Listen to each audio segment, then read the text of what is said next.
You were born Cabogera. But somewhere along the way, you were told to tone it down. Be smaller, be less. This podcast is about remembering through stories of courage, pivots, and reinvention. Welcome to Cabogera Stories. People set goals for me, and that was probably why hindi kami in sync, because I wasn't chasing the same goals. Maybe if you were a manager wanting the best for your talent and wanting your talent to like corner a market, this is yours. You have to be the peak. At a certain point, you go past all these others, and if you're chasing that, maybe you'll follow a certain recipe. I wasn't chasing that. You really were I doing just your wanted to own. sing. Yes. And even as a child in high school, they knew I could sing, but I was in the drama club. And if I won any awards, it was for storytelling. And yun ako kwentista ako Yes. That's why I'm a singer. Kasi mahilig ako magkwento. Yes. Yes. Hindi ako pumasok dito para maging superstar or to hit the high notes. That's not my game. My game is to tell a story.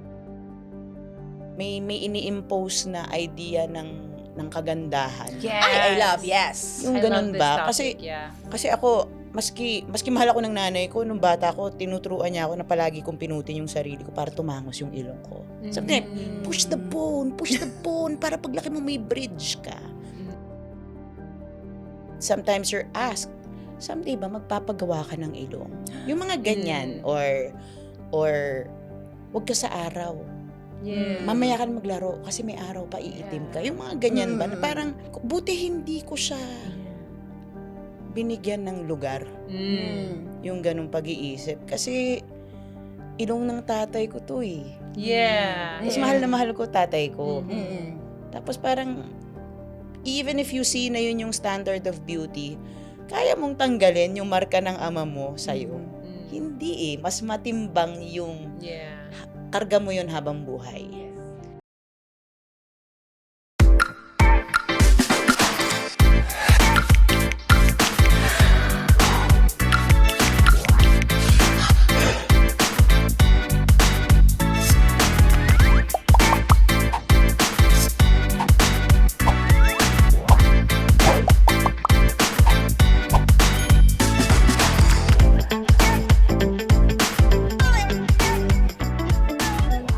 Yay! So thank you very much to our guest for today. Diyos ko, kung alam nyo lang ang magmamahal niya sa amin dahil talagang 11th hour namin siya napaos. Thank you very much for being here today, Miss Bituin Escalante. The pleasure is mine.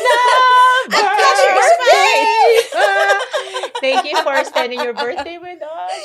Oo, ano ko to soul food. Soul food, Yung makasama yes. kayo. So, this is my birthday gift to myself. Yes. So, nang baka akma naman ng ating hacienda sa likod.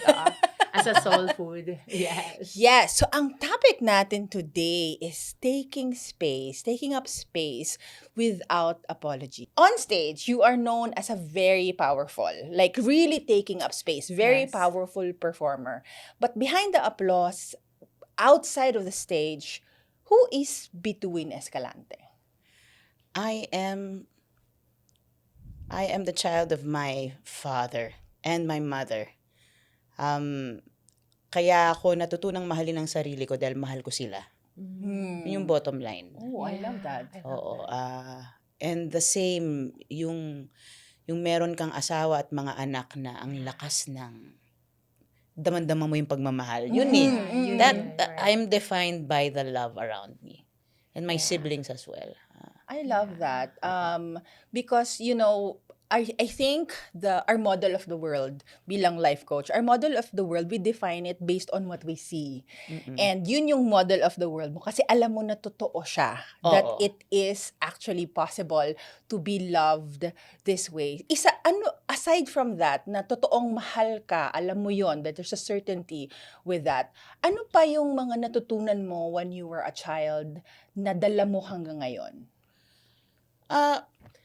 Even as I say na there's so much self-love and there's just something about, kakatawa no?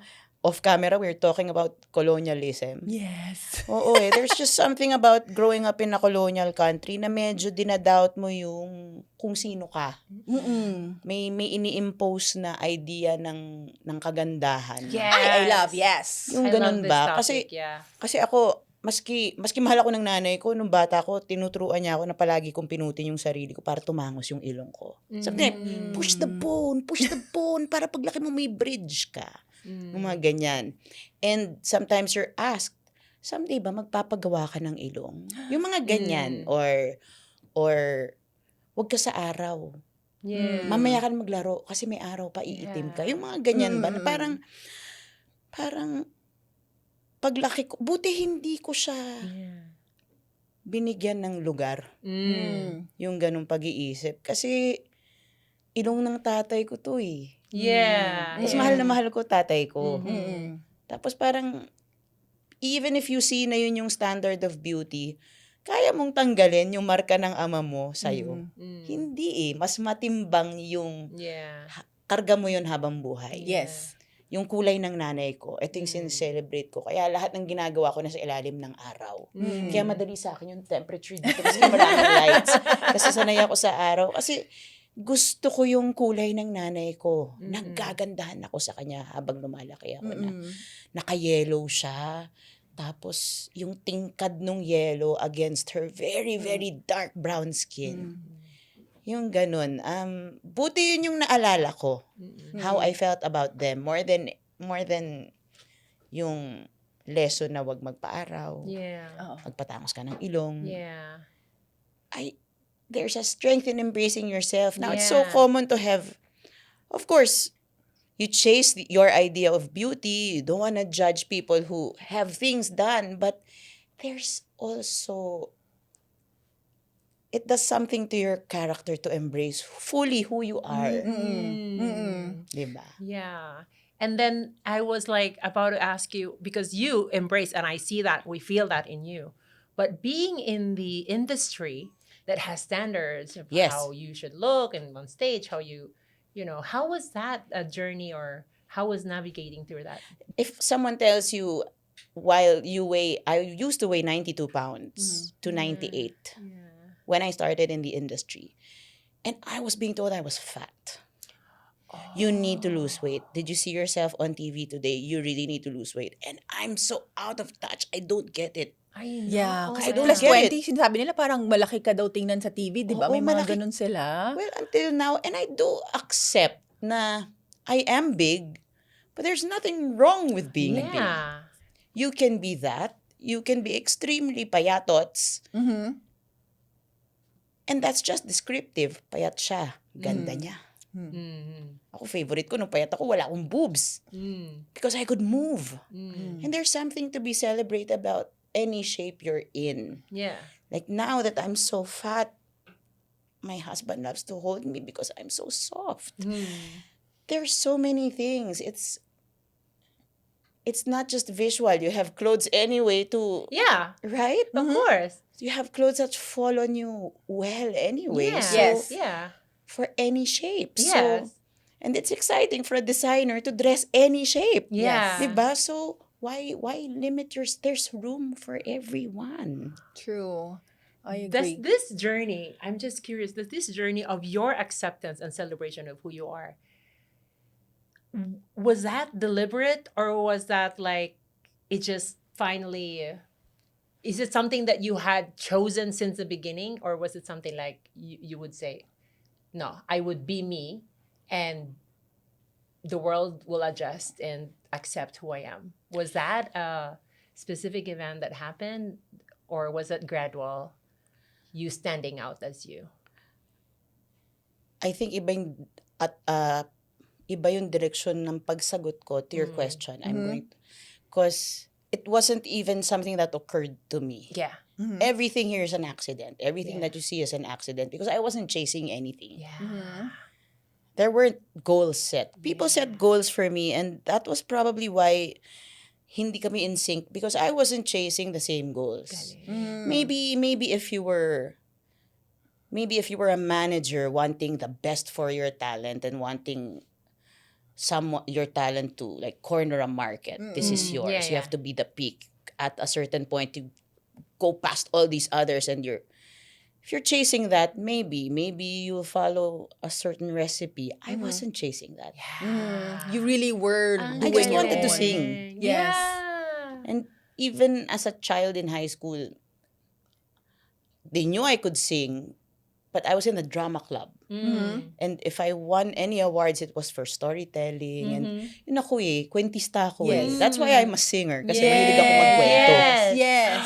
Yes. Hindi ako pumasok dito para maging superstar Yeah. or to hit the high notes. Mhm. That's not my game. My game is to Tell the story. tell a story. I have a follow-up on that. Na-curious lang ako, ngayon ko lang naisip. So, when you're on stage, you are seen. You know, you are seen. But now you're saying that you came into this industry because you're a storyteller. You want to tell a story. Do you think that people understand that goal of yours na nandito ako para magkwento? Do you, aside from being seen, do you feel understood? I don't need to be understood. Although there is some vindication, there's some gratification when you know you've told the story well. Yeah. When they come up to you after and they say, that moved me, or, Oh. diba? Then you did your job. Yes. Of course. Yung 1 month kong piniplay yung song mo, ganon. Ganong move lang naman po. Yun yung storytelling. Exactly. Oo, hindi sayang yung panahon mo. Oo. Kasi yung gusto mong ikwento, tumawid ng isang... Correct. Na isang buwan. Oo. Hindi ba sapat? Yung on the naghahawakan kami ni Janice, sabay tumulo yung luha namin. Ganyan. The storytelling is very real. And that's a difference because you're not performing. You are you. You are just, the energy in you, the story just comes out regardless of the result. It's you. It's the same with Yeah. design. Oh, yeah. Inspiration hits you. Yes. Yeah. When inspiration hits you, you're not like, who's gonna wear it? You're not gonna think that. Yeah. Is it gonna sell? You don't think Yeah. if it's gonna. You just have conduit ka lang eh. It just goes through you. You have to execute, and I don't care if it sells. If it does, I'll wear it. Yeah. Yes. And and everyone wants to wear it, right? Yeah. So where did this inspiration come from? Come on. Yeah. It's that same energy that taps Yes. into each one and of us, everyone. right? Yeah. Was there ever a moment, like an offer or a project, or like, I don't know, like a project, a program that you wanted so desperately to be in, pero alam mo na, uy, meron akong ini-negotiate. I may have to negotiate my voice, I may have to negotiate my presence. Kasi parang meron silang look or mold na gusto. Pero gustong-gusto mo yun. Nagkaroon ka ba ng ganung moment? Di ako si teatro, di ba? Sobrang, yun talaga ako, teatro. Tapos inimbita kami, I remember it was Noni Buencamino, I love him. Julie Alagde, and myself. We all flew to Australia to do the first touring production of Lion King. And because a touring career outside of Manila isn't considered a step up in a career. Kasi you're taken out of here di ba? Tapos, teatro lang naman yun, maski international di ba? Parang ganun yung attitude. Hindi ako umalis. Naiwan ako dito. May regret ako doon kasi that would have been a wonderful experience. But I don't think the stuff I would have missed had I gone. Yeah. Parang hindi rin, tama rin yung desisyon. Parang Yeah. kung saan ka napadpad, you're meant to be there. Yeah, yeah. True. Yeah. Oo, maski mga last minute na lipad na mga, parang 2 days na lang, lipad na, ay, yung mga Yeah, ganyan. yeah, Para yeah. sa'yo yan. Yeah. Exactly, Embrace yes. mo yan, yung Yes. mga happy accidents na yan. But allow yourself to mourn those decisions. Kasi hindi rin maliliit na bagay yung mga gini-give up natin. True. I agree. Diba? Speaking of regret, ano yung sinasabi mong regret mo kanina? Okay, so I brought my brother to a date, and this was a performance by Bito and Gerard Salonga. It's a live orchestra of was that Zimmerman? Zimmerman. Yeah. So the Dune, the Gladiator, so you can, so Bito went there and whatever. And I wasn't prepared kasi hindi ko binasa. Basta, what I watched. Hindi pala Zimmerman, Zimmer. Ay, Zimmer. Okay. Hans Iba pala Zimmer. si Zimmer. Si Hans Zimmer lang. Machismosa kasi tayo. Kung ano-ano mga, di ba? Naghahalo yung mga association. Oo. Si Hans Zimmer lang pala. Okay, so, and then, hindi ako prepared when she sang Gladiator. So I wasn't prepared. And then that song just kept on playing. Your performance in the specific song and the live everything. And then, syempre, I don't have a phone. I turn off my phone every performance. My regret was, it's like, shit, wala naman akong regret in life. Pero ang regret ko is, shit, sana sinicret record ko yon para ma-play ko parate. Yung boses ni Vito, I can never find your voice anywhere singing that song kasi. Only in that stage. Oo. So, those are the moments I was like, I savor that. I savored it. And I wish I Kailangan could natin ang replay. huling inuman ng baka gagawa natin yan sa jamming, di ba? Diba? Oh my gosh. What can you tell? Kasi this conversation is making me realize na, totoo talaga, so the topic was like without apology. Ano yung masasabi mo like for women na who are thinking na parang okay lang mag-shrink? Ito lang muna ako. Or kasi too much ako sa mga ibang tao. Ano yung, what can you tell them na yung ginagawa mo? Like a tip or a trick or like a ritual? Kasi hindi madaling, Yeah. hindi madali yung ginagawa mo Na- yeah. na without Na stood apology. ground. Oo. Yeah. Na hindi talaga, ito, tama talaga yung decision ko, ito talaga ako. Ang hirap kaya niyan. This is not first of all, this is not a deliberate act. It is an act of self-love. Yung not apologizing for who you are is an act of self-love. Kasi the pressures put upon us, diba? It's not just physical. It's Yeah. about chasing, chase the best version of yourself. Take this course kasi lalabas yan. Meet people outside of it. Go, grow, move from this place. Parang, sometimes it's so wrong. Yeah. Yeah. If it's not natural to you, Yes. why? Mm-hmm. I'm a girl who grew up in Project 4. Yeah. Jeprox ako eh. Tunay na Jeprox. Lower middle class tayo. Why would you hide that? Why, parang, act educated, be like this, don't be parochial. Join choirs in school, why not the parish choir? What makes the parish choir na yung lalakarin mo lang so different from a college choir? Dahil hindi social? Yeah. Ang enriching kayang experience na yung ka-choir mo nakatira sa depressed area. Yeah, yeah. Tapos pareho kayo ng kinakain nung professor ng Ateneo dahil magkaka-choir kayo. Yeah. Why not embrace who you are? It doesn't mean you don't grow. Ilang beses sa atin pinupukpok yung matuto kang tumingin sa pinanggalingan, pero yung culture natin ng acquisition for a better life, ang unang-una mong gagawin, iwanan yung kung saan ka. No, yeah. Hindi ko maintindihan. You lose touch with Yeah. who you are. There's constantly self-denial. Parang, when you can do both. Yeah. Yeah. You could be so grounded about who you are, where your hometown is. Be that. And be a jet setter and conquer the world. Yes, Yeah, I yeah. agree. It is possible. Yeah. And when you're asked, where are you from? Ba't ang galing mo mag-English? Taga-Project 4 ako eh. Yeah. Jeprox ako. Magaling ang Jeprox. Yeah.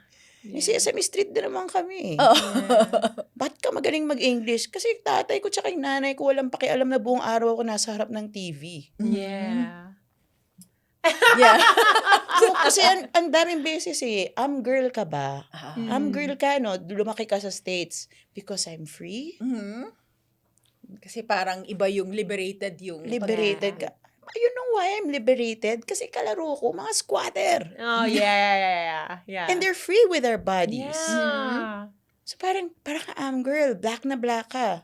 I'm from the hood. Yes. Neighborhood, Project 4, Jeprox ako. I mean, I love and then you hear that hindi siya authentic. She's trying to be something else. No. We are citizens of the world. Yeah. The media is available to us. What you see on TV, you copy, is not always appropriation if it grew from the ground. Yeah. Sa atin na yun eh. Yeah. But if you treat that with respect, kung nag-soul ka at nag-blues ka sa isang bar sa New York, walang black person na magsasabi sa'yo na you're appropriating my culture. Don't. They will say, you're one of us. Yeah. And we are all citizens of the world. Yeah. Because you love yourself enough and you have space to love their culture. Yes. How can you go wrong? Yeah. Pero yun na nga, unapologetically do it. Yeah. Let people judge you. I don't care. You Yeah. don't get me. I'll wait for you to get to a space na gets mo ko. But right now, this is me. Napaka-empowering. Empowering. Parang, oo nga, no? Naisip ko kanina nag-uusap tayo while I was briefing you about this. You mentioned something about telling people na it's okay to not be nice. Pagka hindi ako pwede today, okay mag-no. Okay lang mag-no because I won't be able to give you. Can you tell our audience, our listeners about what we were talking about earlier about that? Share mo sa kanila yung ating chikahan. Ang dami kasi, 'di ba? When you aim to please, you forget to ask yourself if you're fine with something. Yeah. Right? Like, kunwari sa mundo ng teatro, tatrabaho ka, ang dami ng ultimate measure ng kanilang kung gaano sila kahusay sa isang proyekto. Review. Yeah. If you get a bad review at hindi ka buo, I love. Okay. Super love. basag, adjust ka. Basag. What did I do Yeah, wrong? yeah, yeah. Ganyan. Yeah. Hindi ba sa proseso tinanong mo na yung sarili mo kung honest ka? Kung hindi yun naintindihan ng isang tao, experience niya yun, of view of Yes. their own experience. experience. Hindi mo kailangan i-chase na i-please yung tao na yun. Pwede mong intindihin. Bakit kaya? Ba't ako hindi tumawid sa kanya? Not that you aim to please them, but someday you're gonna have to tell a story to that person and you want na magets niya. Pero hindi ibig sabihin ko kompromiso mo yung sarili mo. Yeah. 'Di ba? Hindi ka magpapander. Yeah. Parang pag may kaibigan ka, kunwari, si Skeeter, tumawag sa akin kahapon. Sabihin na, munta ka bukas.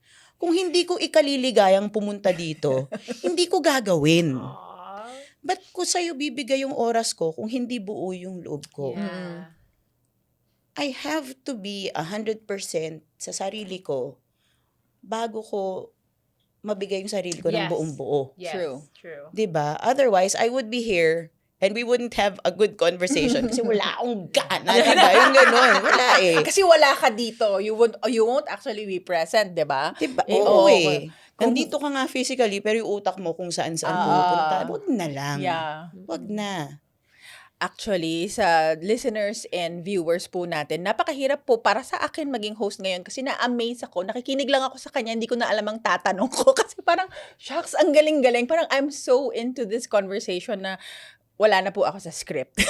Wala na tayong Ang script. hirap na Wala po. talaga. Ang hirap na mag-script kasi this is like, I think a conversation that a lot of women, not only women, a lot of people should have about not apologizing about who they are. Kasi ang dami, lalo na pag bata ka, parang ang daming ano yung what do you call that? Parang sinasabi sa'yo na hindi ka pwede nito, ito lang ang pwede sa'yo, ito yung step 1, step 2, step 3, step 4. Pag lumayo ka doon, iba ka. And, you know, you're different. O hindi ka You're- pasado. Oo. Hindi ka belong. Yes. Yeah. I think my next question to you, Vito, is like, was there a moment, I know that you have always presented yourself like, this is who I am, and I'm celebrating me. But before the you now, have you always been, before the you now, was there a moment in your life wherein yung sinabi mong hindi pa buo, na shrink mo sarili mo to fit in, and what did that fitting in cost you? Hanggang ngayon may mga pagkakataon na nawawalan ka ng sentro eh. You don't feel comfortable. You find yourself in situations you didn't think you'd find yourself in. Kasi, even if you think you make the right decisions, lumiliko iba yung flow ng buhay. Eh. Yeah. And the importance of pausing and saying, I have to take a step back. I think the pandemic taught a Beautiful lot of pause. us to value our own time, our own space. Na parang we didn't like the isolation. But then you realize it's exactly what I need. I need pala this headspace. Yes. And even if we're going mad, dahil sa isolation. Nakakabaliw. Nakakabaliw siya eh. Pero nahanap natin ulit yung default ng katahimikan kasi nawala na yun eh. Yeah. Pre-pandemic, we were all, mababaliw na ako, I need to go out. Yeah. That was the Yeah. default. Out was a solution. It was never in. Right? Yeah. And even, Yeah. You know? It was probably, and because that was the only thing you had, this, you just wanted to shut it off, sit down, and take the quiet in. I don't know if the same thing happened for everyone. That's what happened for me. And it made it so much easier to tell other people, with kindness naman, when you can't hold space for other people, to tell them, I can't, and why. Yeah. And we have to give other people credit. Yeah. They're empathetic too. When you say no, they understand. We have to give the people we love credit na kaya nilang tumanggap ng hindi. True. And it also Yes. gives them a license to say no. Yes. Say no to me someday and Yes. I will understand. Yes. Yun, it's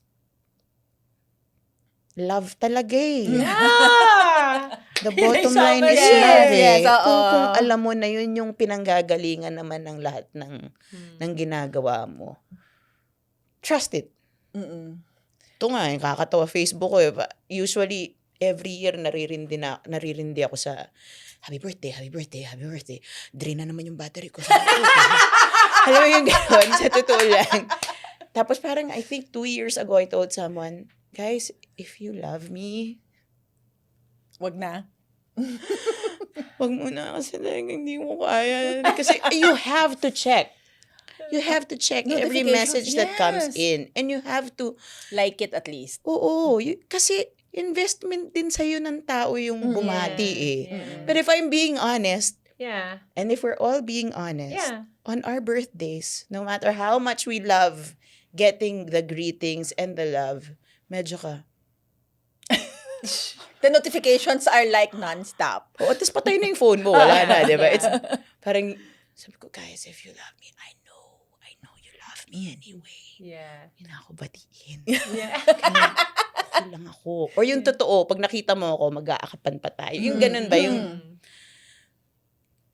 kasi dapat totoo eh. Pero in fairness, pag nakabasa ka ng greeting, maski happy birthday, alam mong totoo eh. May kurot pa rin. Oo. May kurot Totoo pa rin. pa rin eh. You mentioned something about pausing. After the pandemic, do you still have those moments? And what do you do to pause? To get that quiet back? What habits did you build or did you form? Physical silence talaga. Walang electronic anything. Physical silence. And lumalangoy, bumalik ako sa physical activity. Swimming talaga. Alam mo, quiet talaga. I tried free diving. It's so quiet. Oo eh. Iba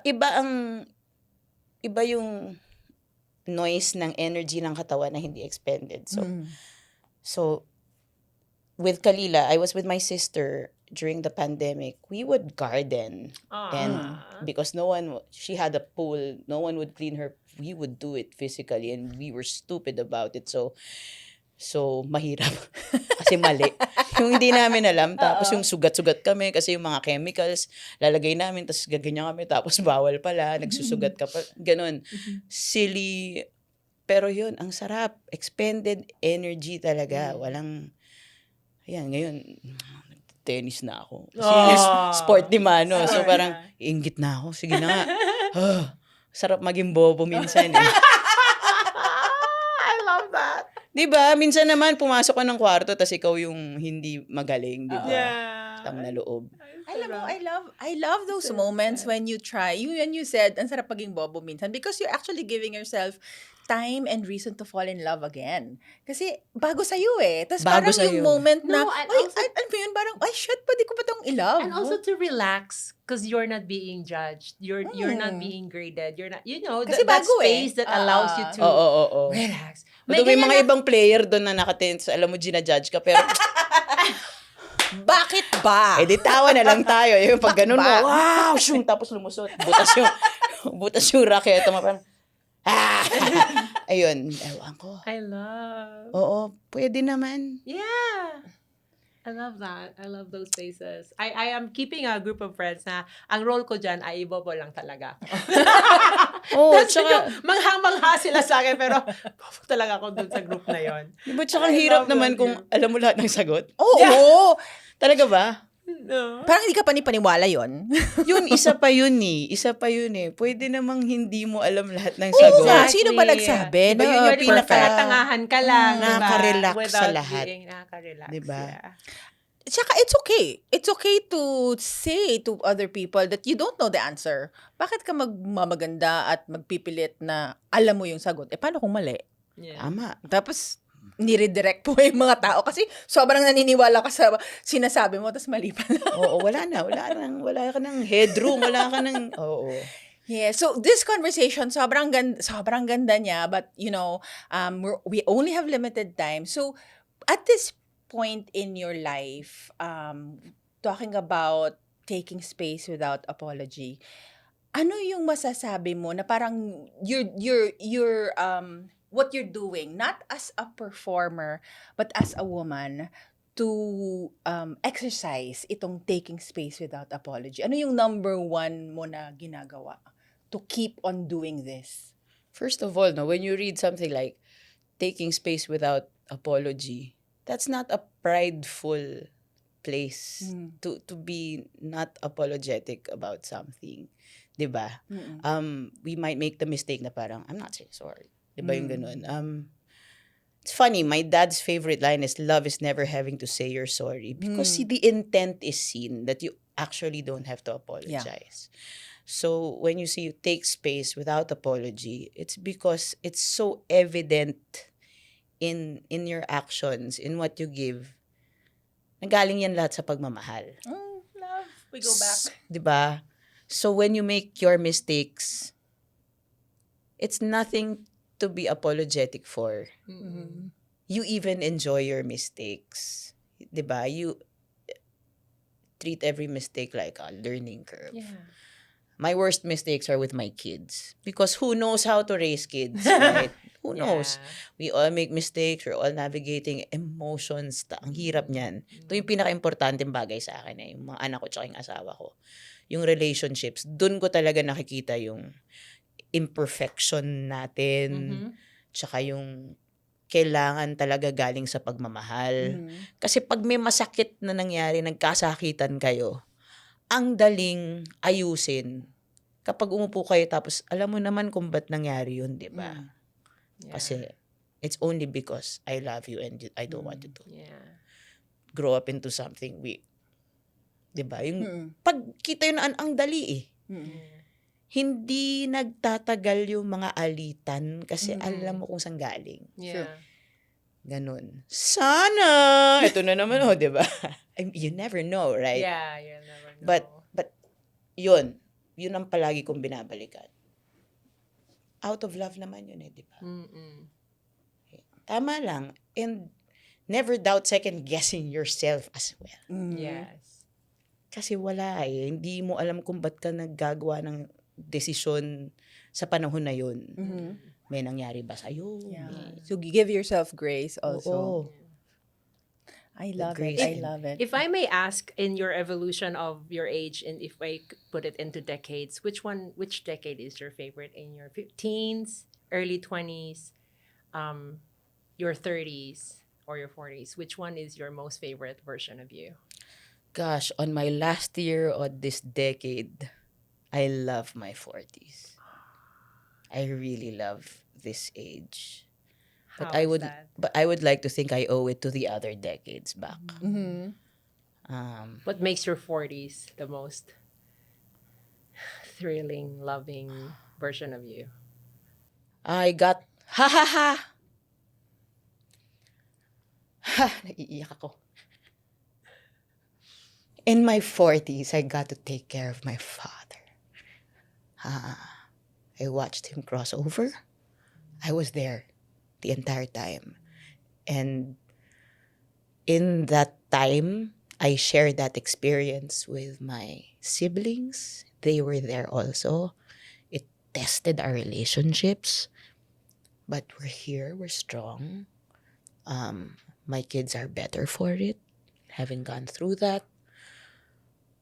My husband is a spitting image of my father and the grandfather I loved. To see them in him and that I have not strayed from who I am. Na ang dami ng dekada, ito pa rin tayo. And naniniwala ako dun sa version ko na yan. Parang, okay, sarap maging Pilipino. Yun lang. Wala lang. Thank you. Thank you. Kasi mahirap eh. Hirap yung pinagdaanan ko this last decade, pero sulit. Sulit. Oo. Yeah. Yeah. Sulit. Siguro to end the conversation, you went back to love. You went back to, can you share with us your definition of love? Kasi sabi mo lahat, everything naman galing sa love. So what Babalik. is? Yung totoo ka sa sarili mo na lapat sa kalooban mo